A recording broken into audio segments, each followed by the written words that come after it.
Hi, I'm Ricky Forte and welcome to the Real Estate 101 podcast.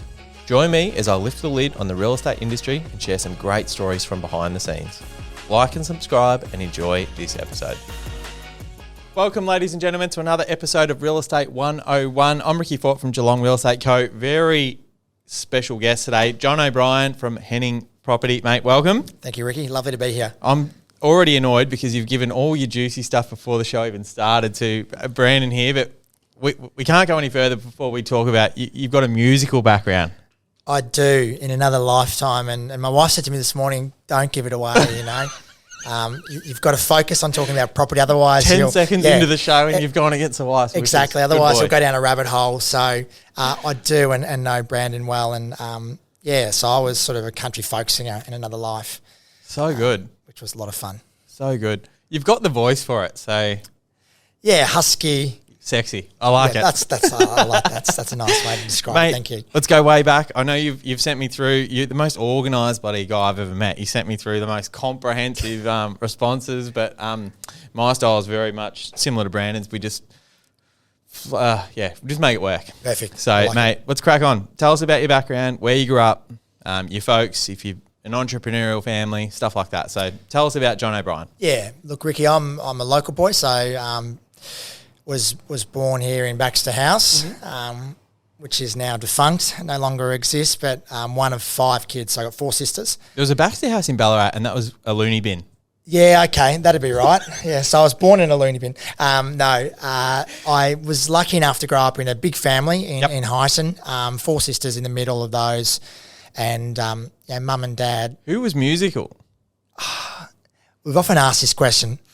Honestly, it certainly wasn't my dad. Mum could sing. Yeah. Mum came from Scotland, so I reckon there was something in mum's heritage that they'd sit around and sing, traditional Scottish folk songs, perhaps down the line. But so cool. It sort of came from the clouds a little bit. But awesome. 2 older sisters, 2 younger. So either of them in property? No, criminal barrister. One's an international marketer, and the other 2 are teachers. Awesome. So we're a bit of a mixed bag. Your mum and dad would be wrapped. Yeah, we're good kids. Yeah, I think so. But we had a lot of fun, and growing up in Geelong was great. We were in Highton, so back then, before development, it was rolling hills as far as the eyes could see, and we'd spend. What street were you in? So we were in Hyde Road, Highton. Yep. Do they still own that? They do. Oh, awesome. Yeah, so we were lucky we had... They probably get a lot of Cal's crap in their letterbox, so apologies in advance. Not just Cal's. I think there's a lot of people that, after... It's a very sought after area. Yeah, it's tightly held, highly sought after. So, we grew up there, and back then, Alan Hay owned a lot of the paddocks that are now developed, and we used to have a lot of fun, running around and getting up to mischief. So, hazy, crazy fun days. We built it in that Barrable Hills estate at the bottom of Grantham Drive and Stoneleigh Crescent, and I remember there was a massive fox population down there, and they were not happy about the subdivision. They used to come all the way up to the house. It was you wouldn't realise, you don't really associate that part of Highton was the end of Geelong, and it was. I think actually at the end of Hyatt Road where we were, it turned into a sort of a gravel track around Buckley Falls. Yeah. And it was the Wild West, like it was then series, and it was beautiful. And so sometimes I'm sitting there and it is still beautiful. And there's some great homes there, and it's, as you say, highly sought after. So we, mum and dad are still there, and we've talked to them about maybe downsizing, but they're really happy and touch wood, they're healthy and happy. So good. They'll stay there as long as they can. And I had a very happy upbringing. So what did your folks do? So dad was a dermatologist, skin man, we used to call him. So. Skin man. Which is not that endearing, let's be honest. But he would have been good for teenage acne though. He would have had you guys sorted out. I wish I knew about your old man. Yeah, back then. So. Yeah, at one stage I think dad was the only dermatologist in Geelong for like an extended period of time. So he. As soon as I said that, I was like, dermatology. Geez, I hope that's I thought I might have done. Remember the girl that was on she said about the dating show, and she said about, was it Abby? And she said about astrology, and he said, I'm an astrologist, and she said, amazing, I'm what was it? A Virgo or something? You remember that one? Astronomy? fail. No, mate, you were spot on. Dermatologist is all about the skin, so breathe a sigh of relief. So Dad, he plied his trade down here, and I guess for a long time, every teenager was going to Dad for, and we went through the throes of the teenage years, so trials and tribulations. So your mum? Mum. Yeah, so I give Dad all the credit, but Mum really was, Mum held the house together, stayed at home, managed Dad's practice for a period of time, but 5 kids wouldn't have been easy. We were spaced out, so that would have helped, but... 5 kids is 5 kids. 5 kids is 5 kids, and like you can imagine, doing a shop, getting kids to extracurricular activities. Where was your dad's shop? So Dad was down next to Rebel Sport. Oh, yeah. In McKillop Street. Yep. So, yeah, look, Mum did an amazing job keeping the house together, keeping everyone sane, and it was busy. You can imagine 5 kids in extracurricular activities. Yeah. Full on. And we did all kinds of stuff like flute, ballet, scouts. Definitely makes you appreciate your parents when you have kids for yourself, doesn't it? Like, you're like, wow, these guys did a lot. Absolutely. And,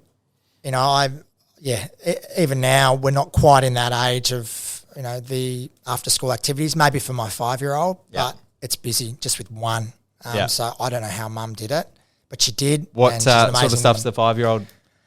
What are we doing at the moment? So loving gym. Just started in gymnastics at the Y there. Yeah, down in Newtown? Yep. Which is awesome. I was coaching some basketball down there. That's how Brand and I come across one another back in the day. Yeah. YMCA. It's awesome down there. Yep. We're going to put our daughter in Little Mackenzie down there. She's been doing Gymbaroo. Have you heard of that one? Yeah. Yes. Fantastic. Hopefully a good segue. I think so. Yeah. We'll see if she's got the coordination that doesn't run in my family. So we'll see how we go. I'm not sure how coordinated Dory is. She loves it. I think there's a fair bit of time in the foam pit.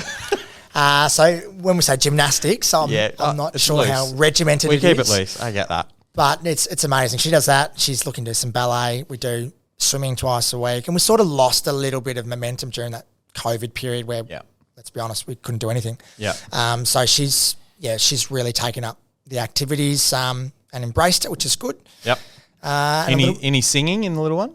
I gave her a choice the other day. I said violin or piano. Darling, what would you like to do? And please, dear God, pick the piano, surely.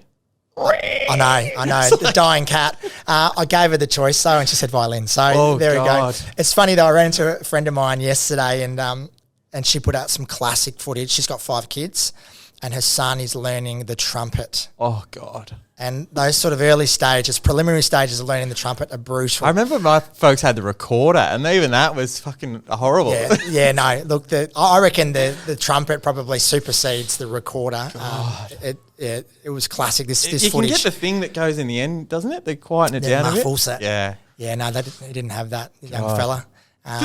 But you could argue trombone would almost take the cake, but trumpets, definitely up there. Definitely, you've answered the question, I guess, coming from an entrepreneurial background. I guess, how much of an influence growing up, like watching your dad with the practice and your mum work in the business and things like that, and your dad obviously had employees as well, was sole operator? Or? Yeah, he did. Had some nurse and obviously admin staff there. Yeah. And Dad worked really hard. And, I got to see a lot of Dad, but he'd get home at 7:30. Yep. Be gone in the mornings before I'd gone to school. Makes your mum's job even harder. Oh, yeah. Mum was doing it on her own. And occasionally we get an au pair from overseas, which I think sometimes made Mum's life even harder. She's feeding another mouth. It's it's more carnage in the chaos. But Dad was, I guess, 40 years. It was 8 till 6, working long hours. Yeah. Yeah, well, that's where you get the work ethic, obviously, because I know you're giving this everything. So, mate, first job, were you stocking shelves? What are you doing? First job, teaching kids how to swim. Yes. $16 an hour, Brunswick Baths. I was Leisure Link. I remember going out in the tram to Brunswick Baths in the middle of winter and going, this is grim. It's freezing cold, and then you do sort of 4 hours. And it was good fun, but it was tough work teaching kids to swim. Yeah. Would have been rewarding. It was. Never any bad incidences or anything like that? No, look, for the most, that's it. For the most part, it was, Yeah, look, I did some lifeguarding as well, and thankfully never had to jump in the pool. I did really enjoy it. It just, I think at university, $13 an hour, then it's blowing a gale, and you're like, I know. And then I've got a nephew now that's a DJ, and he probably makes $100 an hour, and you know, much more glamorous than, you know, schlepping it out to Brunswick with your towel and your togs and teaching kids. But you know, to your point, it was really something that, you know, I look back on and go, hey, you know, I was doing something, you know, of value, I guess. Talk to us about your first business, like business experience. First business experience. So I started a T-shirt label with my best friend called Moses, which we thought was awesome. It was It is awesome. That's great, doing your own thing. And we would have been in our early 20s. Yep. And when I say Moses, M-O-Z-I-Z. Yep, love that. Very cutting edge. And it was a disaster. I think I still owe him money 20 years later. And, we didn't have any idea what we were doing. He was a pro tennis player at the time, so I think he funded a lot of the project. It wasn't a lot of money that we invested into it anyway, but I've still got a couple of T-shirts. They actually shrunk. Good for mowing the lawn, and that's about it. Well, like first wash, they shrink sort of, you know, 10 sizes. So love that. A midriff. That was my first sort of business experience in my 20s after finishing uni. A real baptism of fire. Love it. How, I guess then, what's the segue into property? I'm conscious we're already chewed up 10 minutes, but let's get onto property a little bit. Sure. What's the transition point where, because I hate when people say to me, oh, I'd love to get into real estate. I love houses. It's like, oh, God. Yeah. A lot of people love houses, don't they? There's a lot more to it. There is. So for me, I ran a marketing agency in Melbourne for a long time, and I guess this goes more to our values as Henning Property in terms of client experience. But property was more about, I was always interested in particularly commercial property, to be honest, which is a little bit different to what I'm doing now, which is sort of prestige residential. And we had pubs, and we were involved in, you know, commercial aspects of real estate. And I love that. I love the sort of diversification of commercial property. You know, you can have an industrial property, but it's, it can be so many different things, you know, manufacturing, distribution, and then sort of moved into residential and love the idea of, I guess, you know, wealth creation through bricks and mortar. And I still maintain, I think it's the safest way to build financial freedom. Full disclosure, I'm not a financial advisor, but certainly I love the ability to build out a portfolio, investment portfolio. And then secondary to that, you know, getting into your first home, that's amazing. And a big part of what I do is helping first homeowners as well. Yep. Did that answer it? Where to go from there? I guess a lot of people that think about getting into real estate, yours kind of explains itself, but there was never an appetite to want to like sell real estate and be an agent as such? I did work with an agent in Brighton. So going back to sort of my mid-20s, he lost his license for drink driving. Excellent. So I was his chauffeur for the best part of a year, and I learned a lot about the sales process from him.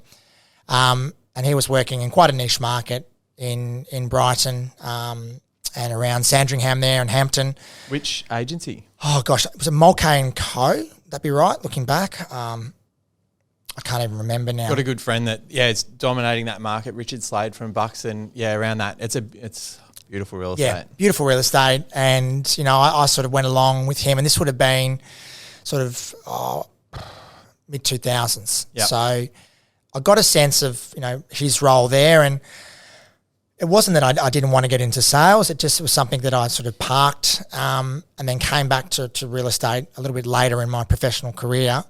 I guess I feel, Ricky, that the reason I went into advocacy was that we're a little bit underrepresented in the transaction.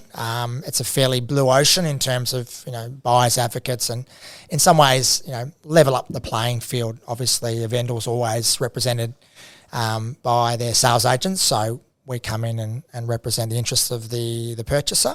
But you, having said that, Henning Property does vendor advocacy as well. Yeah, we do. So we're less focused on that space. I know there's some buyers advocates. But I think Geelong, and if you're good at what you do, you don't really get a choice. People will sort you out and say, oh, mate, I know this isn't your forte, pardon the pun, but we'd love you to help us pick an agent and sell our place. And And I have already been approached to do a little bit, and look, I hadn't planned to do it, but to your point, Ricky, we live in Geelong where, dad's friend's uncle, wants to sell, they're downsizing and they haven't or don't know the market, don't know any of the sales agents. Can you come for a cup of coffee? And slowly, I guess inadvertently moving into that space. It'll happen anyway, whether you like it or not. Whether I like it or not. So look, I did get that experience in sales, and it's not. I just think there's a lot of sales agents that come and go as well.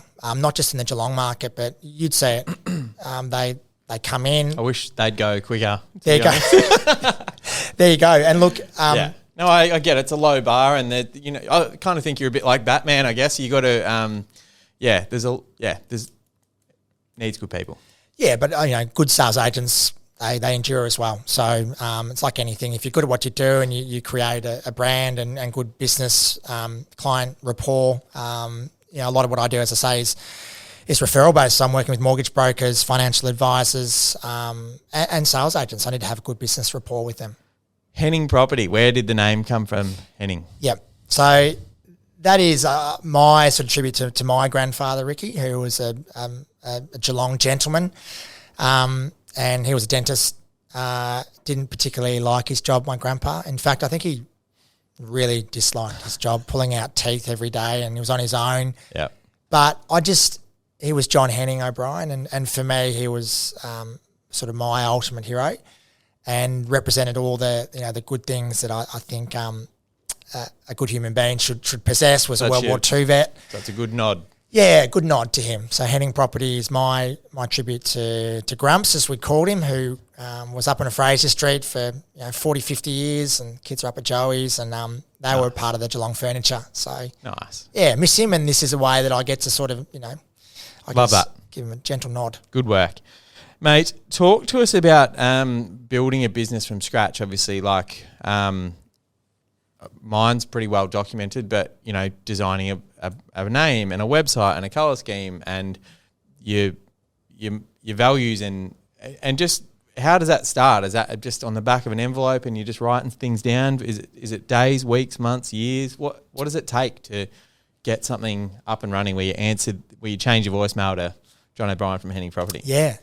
It's a good question. It is, and it's a great question, and it's a big leap of faith. I was lucky that running a digital marketing agency for nearly 10 years with my business partner, we would work with a lot of brands. So we were focused on hospitality and lifestyle brands who were starting their journey. So we get to join in on that journey. You've seen it a million times. From inception through to, hey, we're here, we've arrived. So I was able to lean on some of our old... Because I feel like your brand came on just so quickly. Yeah. It felt like when it came up, it had been around forever. So that's obviously that experience of... I wish I had that bloody experience. Well, look, we worked in it. My wife and I particularly for a long time. We'd had the idea... What was your wife's name, sorry? Helen. Helen. So... H, I call her. So H and I worked on... My wife's George. We call her G as well. There you go. Yeah. G and H. G, yep. Easy. I like it. Done. So, Ricky, we were able to get a head start. I guess we had a lot of that down pat from when we'd worked in our agency. And we put a lot of thought into it. We had some discussions around our vision. When does it become... Because there was a clear moment for me. We were sitting over the road. There was a guy putting a for lease sticker up on the window here, and my wife said to me, this is it. This is a sign that you got to go for it.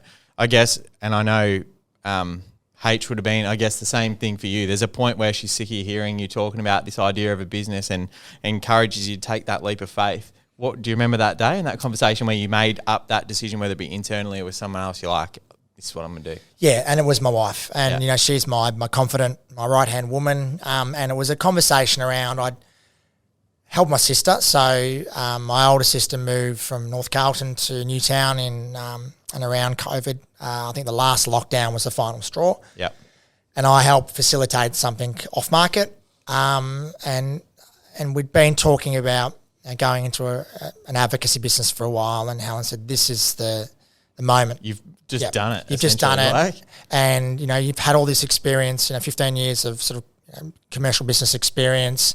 Like, put it to use and be the master of your own destiny. And it is scary, as you can attest to, Ricky. Yeah, well, and it's a stage of your life. You've obviously got mortgages, you've got financial obligations. It's not, you can't fuck around. That's got to work. Absolutely. Yeah. And I think that's the biggest leap of faith in the entrepreneur's journey is that initial, wow, I'm in this on my own. Yeah. And particularly at this stage of life, look, if you're 22, 24, it's like, okay, I can start again if I have to. But where we're at, as you say, financial obligations, family obligations. So it was that moment in time where it was like, okay, well, we're all in here, and it's Churchill Vegas. Yeah, I've never heard that one. I'll write that down. That's great. I guess, talk to us about the lessons learned of, even though you probably had an unfair advantage that you'd seen a million other people do it, but I guess, was there anything that does go wrong in planning a business? Yeah, or like what are the highlights, highs and low? So far, I think, some of the lows have been, in terms of specifically what we've been doing is we've had a couple of clients that, with inflationary pressures, interest rates, have had to go, hey, we're out here. So seeing that and you nurture them through the process. And this was a particular client, we were looking at an interstate acquisition for him, and he worked really hard and he had a really good strategy mapped out, and we're working with him to Was it going to be for a house or investment? Yeah, it was for an investment. So he's got his PPOR here in Geelong, and so we were looking at investment property, and he's really excited about it. But then we just got, I think 6 consecutive rate rises, and it just crunched him to the point that his broker said, look, at the moment we have to shut this down. And what does that look like? It means the product that you can eventually get is so compromised and far away from your advice and what you'd recommend. Yeah, it got to a point where we just said, look, we wouldn't be doing you a service, putting you in something in the Pilbara.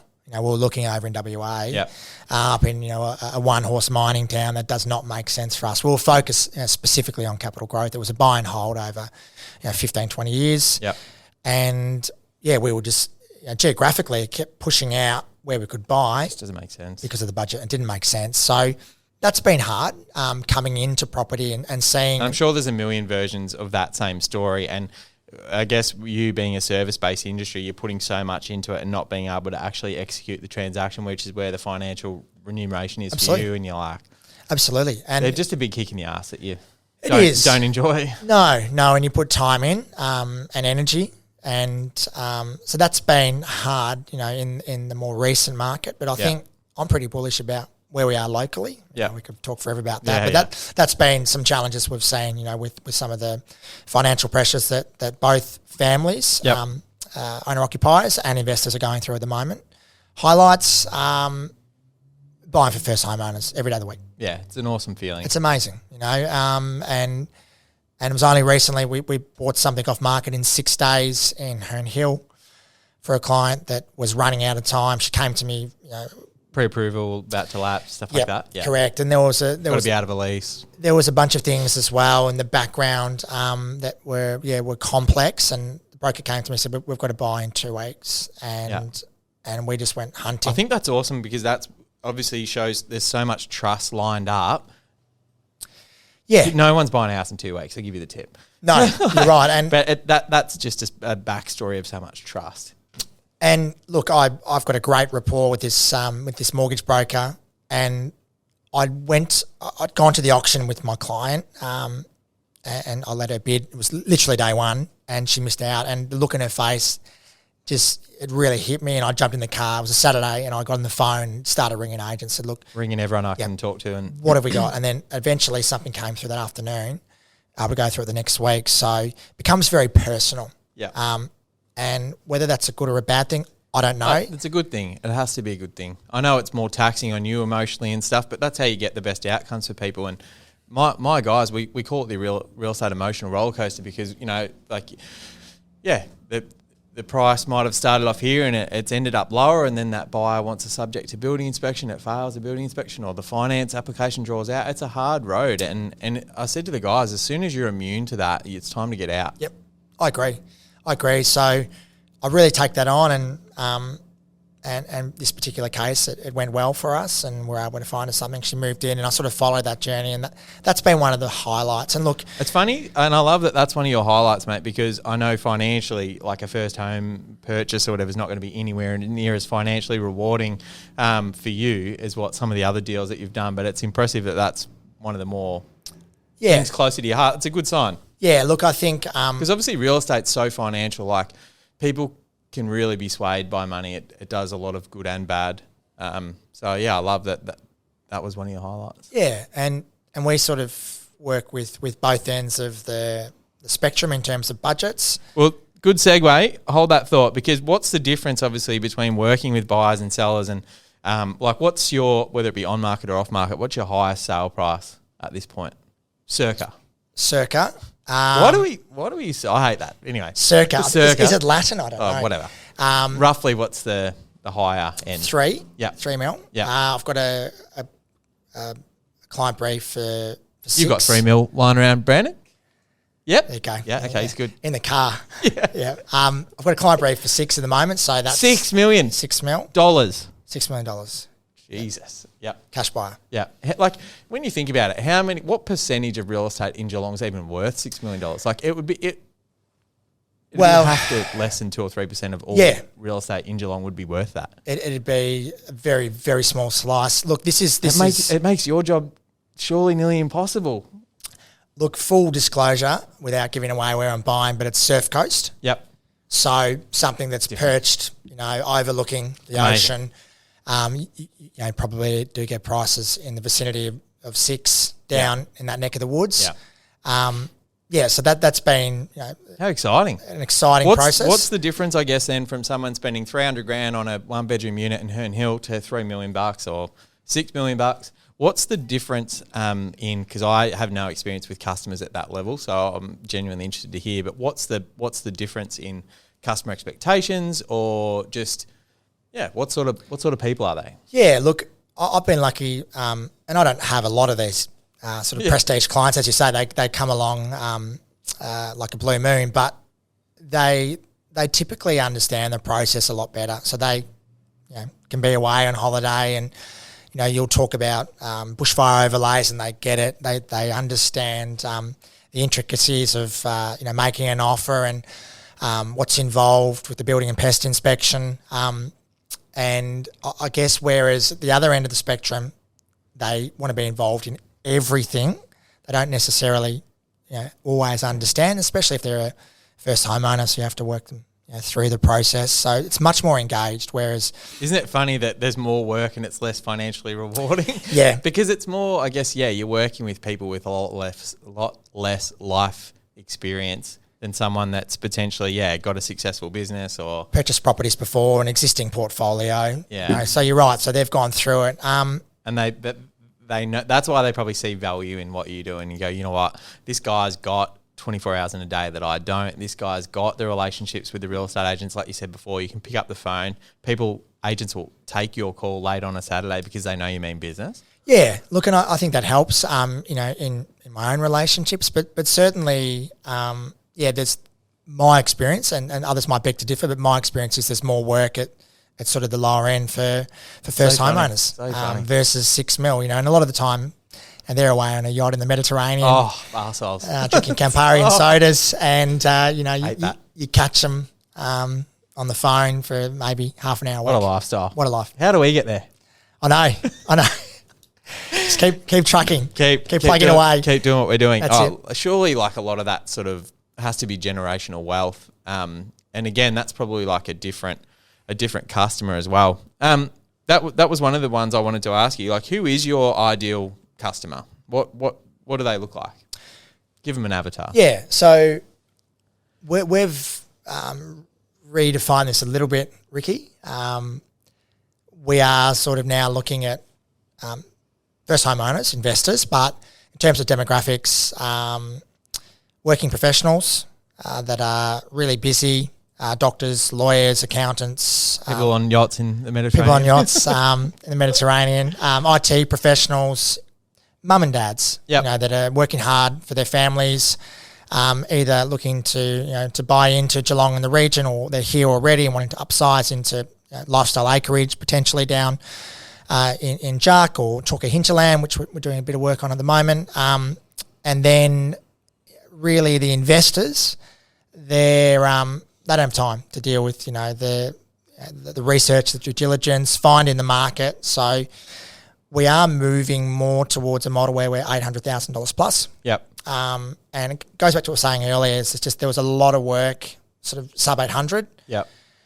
That was required, and it didn't always stack up. A bit of a learning curve. Obviously, coming from such a, you'd had a lot of experience in commercial and stuff like that, and then you go back to, which is not emotionally based at all. Obviously, it's just about facts and figures and returns and stuff, Very and then clinical. you go to the complete polar end of the spectrum, and some of those people that reach out need their hand held with the most basic of things, and it's like, this is harder than I. Yeah, and certainly that's been an eye opener. But I guess it just helps you tune who you want to be and who you can best service. Yeah, look, and whilst I'm more than happy, and we do work with first homeowners, I think it's just me and my wife at the moment. It's a pretty small team, and we had to look at where we were spending time and how we could be more efficient. Yeah. But certainly with commercial, it's like, hey, what's the net yield and what's the lease like, and we're in and no inspections, we'll take it. Yep. Yeah, find me this and we'll get it. Whereas first homeowners, it's an emotional roller coaster to your saying earlier, and we're there for it, and we're still heavily committed to first homeowners, but we sort of came in at that. I guess the upper echelon of the market at 800, which, let's be honest, in Geelong now, what's the average median house price is 735,000, so it's sort of standard anyway, really, for a first home. Look, we're committed to busy professionals, I guess, and families that are looking for wealth creation or their first family home or their dream family home. Love it. Talk to me, obviously, about the people that are spending $6 million or whatever. Like how do you kind of handle privacy and stuff too as well? Because obviously if someone's got $6 million to spend, a lot of times I've found that people bring in an advocate like yourself, it's just confidentiality, and it's people just want everyone to know their movements. I guess. So it's hard because you've got to have an open relationship with the real estate agents. They're going to help you and pick up the phone and call you, but I guess, just finding that balance. Absolutely. And what I found here is that for the most part, they're all off market. So the listings that we're going through with our client, they're not really even looking to come to pre-market and then come into market, because it's all about, hey, look, we ring up, and if it's an opportunity, then hey, get your buyer through. It's very hush-hush behind closed doors, and often it's not about just respecting the privacy of my client, but also the seller. Of the seller. They might be based overseas, or it's been a family home, or there's we've had a couple of houses that have gone through where there's been some really sad family situations and they've been forced to sell, so we're really respectful of that. So it is about making sure we're really careful in what we divulge, and again, most of those properties are off market. And you're finding, again, it's about building relationships with people that kind of respect that you're representing people that don't want to have to share their life story. But I get it. Also, if you want to be able to expect to walk through someone's home, they're entitled to know a little bit, right? Absolutely. I've got a $3 million house in a Fraser Street, you said. I don't want every Tom, Dick and Harry going through it, but it's a real balancing act between, this person wants privacy, you want privacy. Absolutely. And how fun. It is fun. And I think one other thing where we've been looking sort of down Surf Coast is that, small seaside hamlets, everyone knows everyone's business. True. So we've got to be really careful that, the selling agent doesn't get the word out. Otherwise it's, it's on the front page of the local rag on Monday morning. So we're really quiet in those sort of I've been lucky enough, I've sold to quite a few football players, and some have agents that they, that do everything on their behalf, and some come and do it themselves. And it's funny, isn't it? How everybody and they're different. You'll get, I sold one recently to a guy who's just a country boy doing really well in the AFL, kicking goals metaphorically and in real life. And he's just very down to earth. He'll tell you everything. What do you want? He just give you everything. Open book. Yeah, open book. And then you've got others that are super confidential and. Yeah, it's a personality thing, isn't it? And again, look, we don't have a lot of buyers at that level. That's an extraordinary amount of money to spend on a property, but most of my clients at that sort of higher end are really open book. They're really candid and transparent about what they've done and where they've been. So, and we develop friendships, whether that's a good thing or not, with a lot of our clients, which I'm sure you do as well with your vendors. You need to be. You can try and think it's a good idea to keep arm's distance and things like that. I just think it suggests that you're a better person if you care about your customers and they become friends in the long run. I think that's only good things, mate. Absolutely. We are absolutely running out of time. Two things. Advice for a younger you, so potentially more in the real estate sector, I guess. Yep. I guess one of the first things probably should have started sooner. Everyone says that, but started sooner. Look, that's an obvious one. Benefit of time is always a great thing, but again, can't change the past. Yeah. Living the present day and growing older is a privilege. I know that's not really relevant to real estate, but I love that. I think we often lament, I'm nearly 40, and it's like, I'm so lucky to be 40, to be here, healthy, running my own business, beautiful family, a great community like Geelong. And the other thing as well is that not everyone is going to like you, and all you can do is be kind, compassionate, treat people with respect, and that's a big thing in a fairly cutthroat industry, let's be honest, being real estate, that you just treat people with kindness, and some of them may not like you, and you just have to hold your head high and move forward with confidence, but also compassion for others. It's a weird industry, isn't it? It's the definition of the tall poppy syndrome or whatever. Real estate agents in general are horrible to one another. Yeah, look, it's interesting. I sit in the middle. I get to see it. It's interesting. Yeah.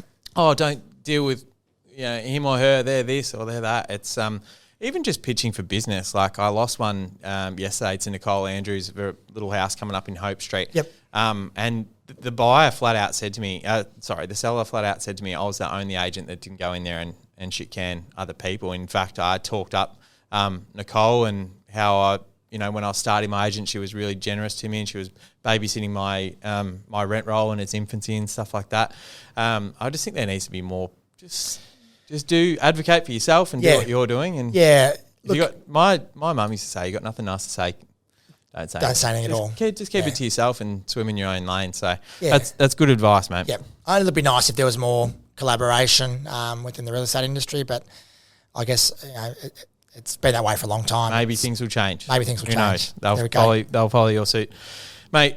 One of my favourite things about you before we go is you've got this mantra, and it's about saying yes to opportunity. And it just reminded me, it's all over your website and stuff. It just reminds me of Jim Carrey, Yes Man. Yep. And how I know that's a comedy, but it's really about how that mentality to say yes to everything can just create positivity and good things in your life. So just tell people about why that's important to you and how you practice it. Yeah. So, especially starting out Henning property, I just had this mantra and philosophy. I want to say yes to everything within reason. And for me, it's just about meeting people. You never know. You say yes to coming on weird podcasts. Yeah, coming on weird podcasts. Talking about the Mediterranean and that's right. Look, I went to a lunch for Lazarus and a great cause, and I didn't feel particularly well on the day. I was at Kidney Park, and I was sitting next to Bryce. No. Just when I say I wasn't feeling well, I don't feel very well most days, so I don't sleep because of my 2-year-old. I sleep on a mattress on her floor most nights. I was telling the guys before the show, magnesium. It will change your life. There we go. Anxiety, check. Makes you sleep like a baby, check. Yep. Magnesium and whiskey. Write that down. And whiskey. Dangerous combination. Dangerous. I like it. And I sat next to Bryce Holdaway, who's obviously absolute star. Him and Ben Kingsley from the Property Couch, and I wasn't going to go at one point, and that was the real moment in time. I'm like, it's got to say yes to everything. So I was in Singapore recently because I had some connections there into the expat community, and I went across for a week, and it wasn't easy. My wife had to juggle. Yeah. So they're just some of the instances where I've gone, hey, I want to say yes here. Yeah, good on you. I like that. More people need to take that on, because I think some amazing opportunities come up. Speaking of not feeling well, I was the same. There was a GMHBA thing for cystic fibrosis, and I'd had a migraine for a couple of days. And anyway, I went and we did the auction, and I think we did it with Maddie Plunkett, and we raised 250,000 Wow. for cystic fibrosis. Awesome. Yeah, and like again, it filled my cup and my migraine left. Yeah. So yeah, it just goes to show doing other things for people's. Yep. Yeah. Absolutely. And I think, if you can say yes to most things, especially from a networking perspective, you'll never know who you sit next to. But yeah, also for the greater good of the community, and it's a great community that we live in. Yeah. Mate, how do people find you if they want to engage your service? Yeah, just at our website. Very sexy website. Thank you. HenningProperty.com. We've Sexy town. We've made the office green for you. I've suited it up just in your colours. And my favourite colour as well, Ricky. Absolutely. So, thank you. Mate, thanks so much for coming on the show. Thank you. You're an absolute star. And yeah, we're looking to hear about the $6 million purchase when it goes through. Yeah. Even if it's confidentiality. I'll let you know. Legend. Thanks so Ricky. much. Cheers, Thank you, mate. Appreciate it. Awesome.